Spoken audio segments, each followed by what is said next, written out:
Good morning to all my friends and family, and welcome to Jim's 5 a.m. Club. And this morning I come to you from Soldiers Point up here at Port Stephens. It's a grey old day, as you can see, but I've got an area here which is fairly still, and the rain's just held off, so I'll do a 5 a.m. club to keep on clicking over the numbers, because I have quite a few to do in order to reach my goal of 1,000. And as you can see, it's still, it's quiet, it's beautiful here. It's Tuesday, the day after the long weekend, and I'll be heading back shortly, back to Sydney. But what I'll do is I'll just do a stand and talk vlog for today, and cover a topic which is near and dear to my heart. Many years ago I was fortunate to have gone to a training seminar.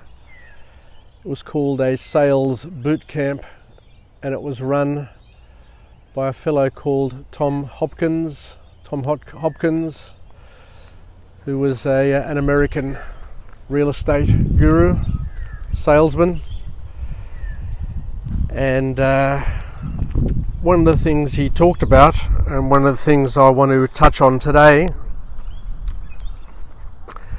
is how to deal with pushback, how to deal with people who push back and who complain.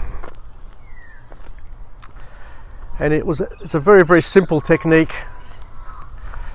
So he said that whenever anybody uses the word too, T-O-O, it's too cold, it's too this, it's too cheap, it's too expensive, it's too whatever. So T-O-O, whenever anybody uses the word too, the best comeback that you can do is to simply ask them, compared to what? Compared to what? Because by using those simple words, compared to what, those three words, you get to push back onto the client or to the person you're chatting with, and you get an opportunity to understand what their issue is a little bit better. You get them to think about what their issue is, and you're then in a better position to be able to come back with a counter offer or a counter proposal to win them over, or to make it obvious to them that their fear, uncertainty and doubt is not justified. So think about that one. Oh, look at this. There's a Rosella here which I think may have a nest in that hollow. There it is, there's another one coming out, see that? That could be the mother or the father. So there were two Rosellas in this little hollow here. So chances are, if we looked into that hollow, we'd probably see some baby Rosellas. Here we go, they've come back. How beautiful is this? The beauty of the Australian bushland. It's glorious, glorious to say the least. So the parents here are very protective, as you can see. They're not going to leave this little nesting area, but I'll leave them alone and continue my vlog. So just going back to what we were talking about, the counter. So whenever anybody says to, it's to this or it's to that.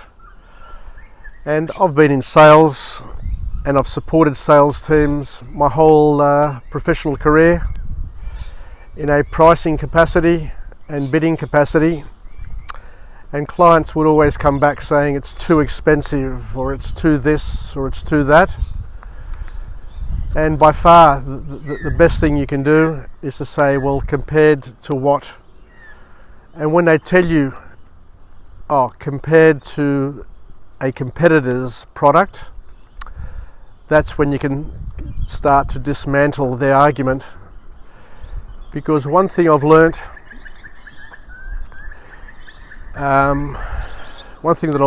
which is pretty obvious now that the years have passed, is that no two services or no two products are ever the same. No two cars are the same. No two holiday destinations are the same. Everything is slightly different in a way which is important to a client. So it's critical to understand what is important. What is important to you? So you can ask the client, what is important to you? And once you understand what is important to them, then you can just sell them the benefits, the features and benefits of your product, of your solution, of your argument. So, how do we use this, young people and to people who are in sales? Never let a client say it's too something without rebutting and pushing back on them to find out and test their concern. Because a lot of the times they don't know themselves. A lot of the times they're fishing to see if you've got some extra margin in your price that they can knock off and remove,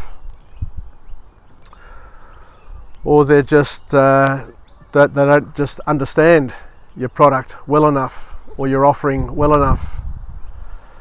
So the trick is to try and get clients or people talking.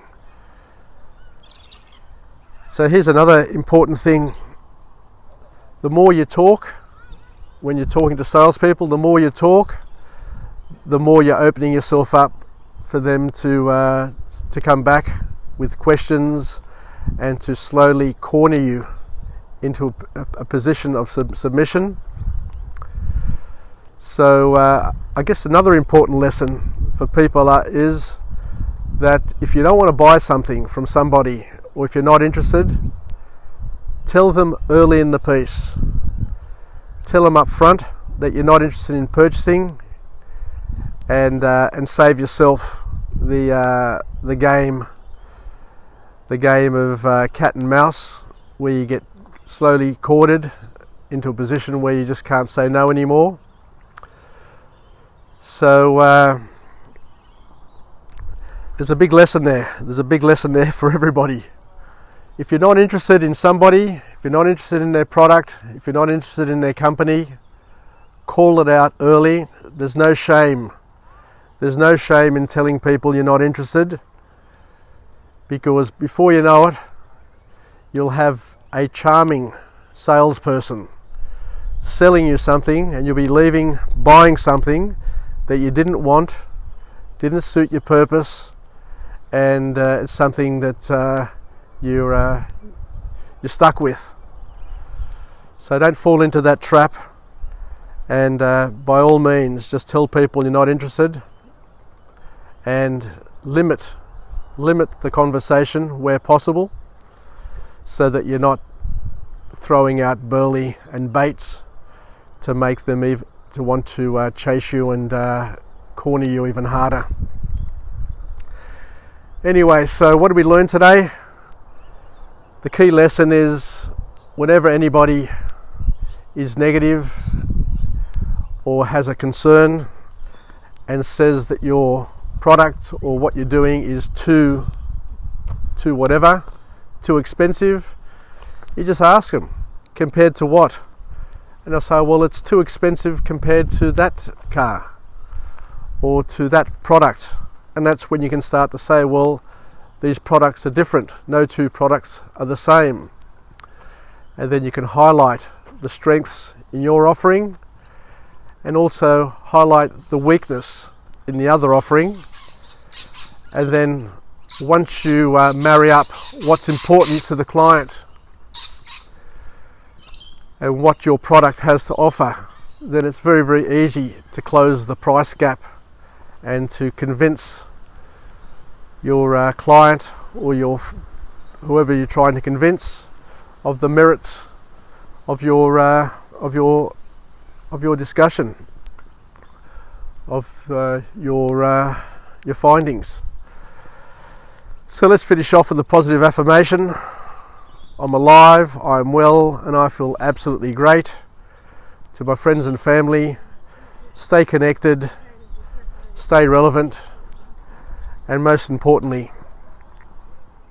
where possible, don't take no for an answer. And if people push back, giving you the old excuse that it's too expensive or it's too this or it's too that, use the easy comeback, just the basic comeback of compared to what, and then follow that path to wherever it leads you. And at least you'll know at the end of your discussion, at the end of your sales pitch, that you've done your very best to convince your client of the merits of your offering, and you've lost nothing. But don't just take no for an answer. You need to ask the question, compared to what, and then do whatever you can to answer as many questions and allay as many fears as you can. Take care. Until we chat again, it's Jim from Jim's 5am Club, and I'm coming to you from Soldiers Point on this cloudy, misty day. And tomorrow morning I'll be with you again, 5am, from another location. I'll be back in Sydney, hopefully, safe and able to bring you Jim's 5am Club. And until then, take care, and we'll chat again. Yassas, and bye for now.